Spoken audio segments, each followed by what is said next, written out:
শিক্ষক আৰু কৰ্মচাৰী সন্থাৰ তৰফৰ পৰা মাননীয় শিক্ষামন্ত্ৰী মহোদয় ৰণোজ পেগুৰীয়া ডাঙৰীয়াক আমি এখন প্ৰতিবেদন দাখিল কৰিছোঁ।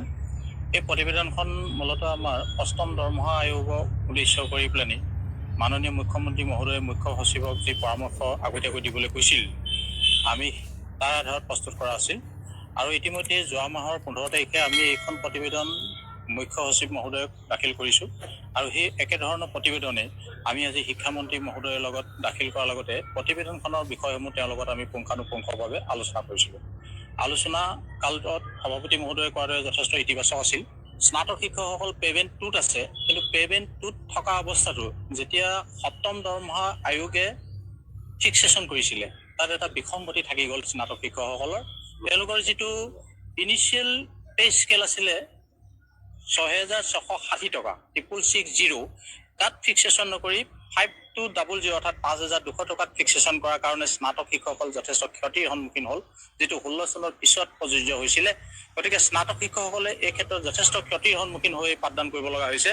গতিকে তেওঁলোকে সংশয় প্ৰকাশ কৰি আছে যাতে অদূৰ ভৱিষ্যতে যি 8 পে কমিশ্যন অসম চৰকাৰে গঠন কৰিব, কেন্দ্ৰীয় চৰকাৰে ইতিমধ্যে অষ্টম দৰমহা আয়োগ গঠন কৰিছে, আপোনালোকে গম পাইছে। গতিকে তাৰ আধাৰত ইতিমধ্যে অসম চৰকাৰেও অষ্টম দৰমহা আয়োগ গঠন কৰিবৰ কাৰণে কুচকাৱাজ চলাই ৰাখিছে। আমি তেওঁলোকক আগতীয়াকৈ এই কথা জনাইছোঁ যাতে সপ্তম দৰমহা আয়োগৰ যি বিসংগতি, এই বিসংগতি যাতে অষ্টম দৰমহা আয়োগত থাকি নাযায়। অষ্টম দৰমহা আয়োগৰ গঠন হোৱাৰ আগমুহূৰ্তত সপ্তম দৰমহা আয়োগৰ বিসংগতি সংশোধন কৰিবৰ কাৰণে আমি শিক্ষামন্ত্ৰী মহোদয়ক আমি আবেদন জনাইছোঁ। তেওঁক আমি স্পষ্টকৈ দেখুৱাই দিছোঁ যে বিসংগতি থাকি গ'লে বিসংগতি যাতে পুনৰাবৃত্তি নহয়। তেওঁ যথেষ্ট ইতিবাচক ৰূপে আমাৰ লগত বিষয়টো আলোচনা কৰিছে আৰু অষ্টম দৰমহা আয়োগত এই কথাটো স্পষ্টীকৰণ কৰি দিবৰ কাৰণে আমাকো আহ্বান জনাইছে আৰু তেওঁ নিজেও এটা ইনিচিয়েটিভ ল'ম বুলি তেওঁ কথাটো আমাক আশ্বাস দিছে। তাৰ কাৰণে আমি যথেষ্ট তেখেতক ধন্যবাদ জ্ঞাপন কৰিছোঁ। ইয়াৰ উপৰিও বিদ্যালয়ৰ শৈক্ষিক পৰিৱেশত আৰু বহু সমস্যা আছে, এই কথাখিনিও আমি শিক্ষামন্ত্ৰী মহোদয়ৰ লগত আলোচনা কৰিছোঁ।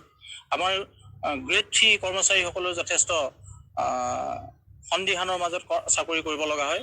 কেৱল জুনিয়ৰ এছিষ্টেণ্ট আৰু ছিনিয়ৰ এছিষ্টেণ্ট হিচাপে গ্ৰেড 3 কৰ্মচাৰীসকলে শিক্ষা বিভাগত থকা যিসকল 3 গ্ৰেডৰ কৰ্মচাৰী চাকৰি কৰিব লগা হয়, তেওঁলোকে কিন্তু একাডেমিক আৰু এডমিনিষ্ট্ৰেটিভ এই দুইটা দিশতে কাম কৰিব লগা হয়, যথেষ্ট কাম কৰিব লগা হয়। তেওঁলোকে অডিট মেইনটেইন কৰিব লগা হয়, মিড ডে মিল চাব লগা হয়, এক্সামিনেশ্যন কাম কৰিব লগা হয়, ফিজ পাতি লগত জড়িত হৈ থাকিব লগা হয়। গোটেইখিনি কাম কৰাৰ পিছত তেওঁলোকে কিন্তু খুব ল' লেভেলতে ষ্ট্ৰাকচাৰ এটাত তেওঁলোকে পে'মেণ্টত কাম কৰিব লগা হয়। বিশেষকৈ শিক্ষা বিভাগত অন্যান্য বিভাগসমূহত গ্ৰেড 3 কৰ্মচাৰীসকলে যিমান সা সুবিধা বা পে স্কেল পায়, কিন্তু বিদ্যালয় শিক্ষা বিভাগত বা বিদ্যালয়সমূহত বা শৈক্ষিক অনুষ্ঠানসমূহত থকা গ্ৰেড 3 কৰ্মচাৰীসকলে সেই সুবিধাসমূহ নাপায়।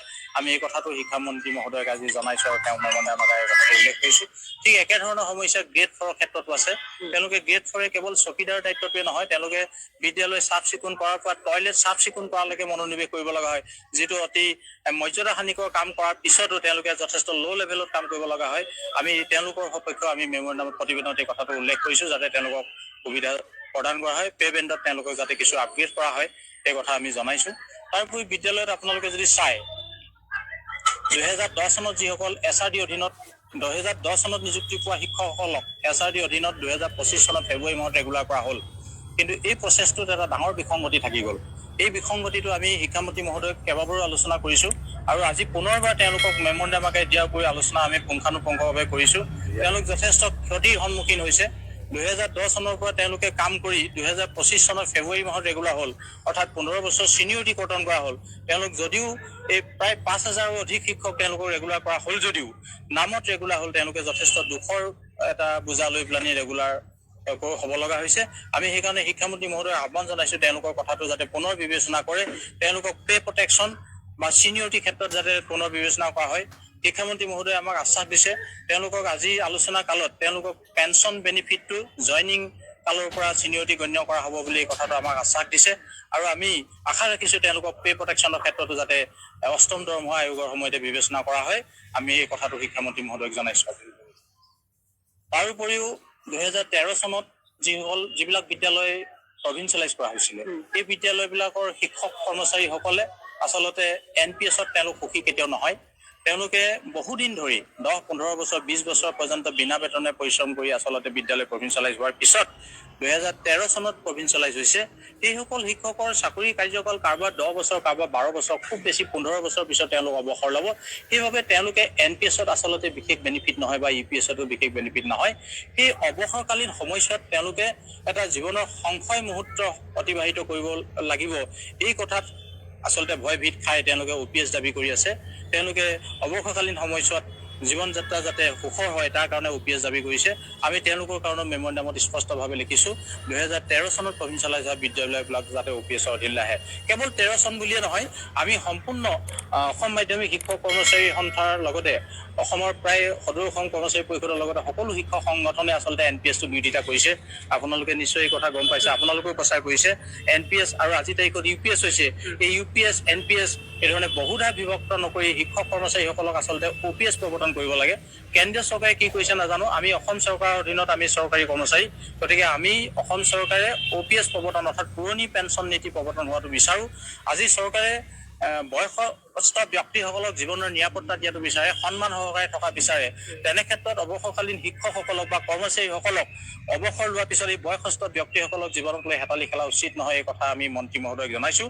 অৱসৰকালীন জীৱনটো যাতে তেওঁলোকে য'ত নিৰাপত্তা ফিল কৰে, যিটো আঁচনিৰ অধীনত শিক্ষক কৰ্মচাৰীসকলে নিৰাপত্তা ফিল কৰে, পুৰণি পেঞ্চন নীতি, এই নীতিটো বাহাল ৰাখিবৰ কাৰণে বা পুনৰ বিবেচনা কৰিবৰ কাৰণে আমি আহ্বান জনাইছোঁ আৰু তেওঁক প্ৰতিবেদন আকাৰে দিছোঁ। আমি আশা ৰাখিছোঁ মন্ত্ৰী মহোদয়ে এই কথাখিনি বিবেচনা কৰিব। আৰু আজি আলোচনা যথেষ্ট ইতিবাচক আছিল। পুনৰবাৰ তেওঁ আমাক এই কথাখিনি আলোচনা কৰিবৰ কাৰণে খুব অতি সোনকালে লগ কৰাৰ কথা আশ্বাস দিছে। তাৰোপৰি আমি আৰু এটা বিষয় আপোনালোকক জনাবলৈ পাই সুখী হ'ম। তেওঁলোকে যিবিলাক বিদ্যালয় আপগ্ৰেড কৰিলে, ইতিমধ্যে হাইস্কুলসমূহ হায়াৰ ছেকেণ্ডেৰী আপগ্ৰেড কৰিছে 400ৰো অধিক বিদ্যালয়। এই আপগ্ৰেড হোৱা বিদ্যালয় যিসকল শিক্ষক, আমাৰ স্নাতক শিক্ষকসকলে পোষ্ট গ্ৰেজুৱেট শিক্ষক হিচাপে কৰ্মৰত অৱস্থাত আছে, তেওঁলোকৰ মানে শিক্ষকসকলক যাতে মৰ্যাদাটো আপগ্ৰেড কৰা হয়, তেওঁলোকৰ মান্যতাটো যাতে আপগ্ৰেড কৰা হয়, এই বিষয়টো আলোচনা হৈছে আৰু তেওঁ আশ্বাস প্ৰদান কৰিছে। তাৰোপৰিও এই আপগ্ৰেড হোৱা বিদ্যালয়বিলাকত প্ৰধান শিক্ষক আৰু প্ৰিন্সিপাল এই পোষ্টটোক লৈ এটা বিসংগতিমূলক কথা আছে। আপোনালোকে শুনিলে হয়তো বহুত আচৰিত পাব। হায়াৰ ছেকেণ্ডেৰীলৈ বিদ্যালয়খন আপগ্ৰেড কৰা হ'ল, কিন্তু বিদ্যালয়ৰ প্ৰধানজনে হেডমাষ্টাৰ হৈ থাকিব নে প্ৰিন্সিপাল হৈ থাকিব? কেতিয়াবা দেখিব যে এইজনে কোনোবা সময়ত হায়াৰ ছেকেণ্ডেৰী হোৱাৰ পিছত বিদ্যালয়ৰ প্ৰধানজন প্ৰিন্সিপাল, তেওঁ প্ৰিন্সিপাল হিচাপে কোনো আইনত চহী কৰি পেলাই পাছ কৰে। আৰু কেতিয়াবা আকৌ সেই একেজন প্ৰধানেই বিত্তীয় বিল বা কিবা তেজাৰীলৈ বিল পঠাব লগা হ'লে তেওঁ হেডমাষ্টাৰ বুলি চহী কৰিব লাগে। এইটো এটা বৰ লজ্জাজনক কথা।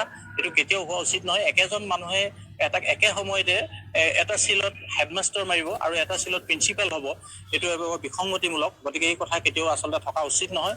মই ভাবিছোঁ শিক্ষা বিভাগে এইবিলাক কথা খুব ভালদৰে বিবেচনা কৰিব আৰু অতি সোনকালে ইয়াৰ সমস্যা সমাধান হ'ব বুলি আমি আশা কৰিছোঁ। এইখিনি কথা আমি ৰাইজৰ ওচৰলৈ আপোনালোকক লৈ যাবলৈ কলজোৰে আমোদ জনাইছোঁ।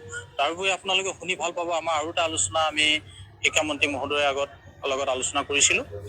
বিদ্যালয়সমূহত আচলতে ইলেক্ট্ৰিচিটি বিলটো বহুত বেছি হৈছে।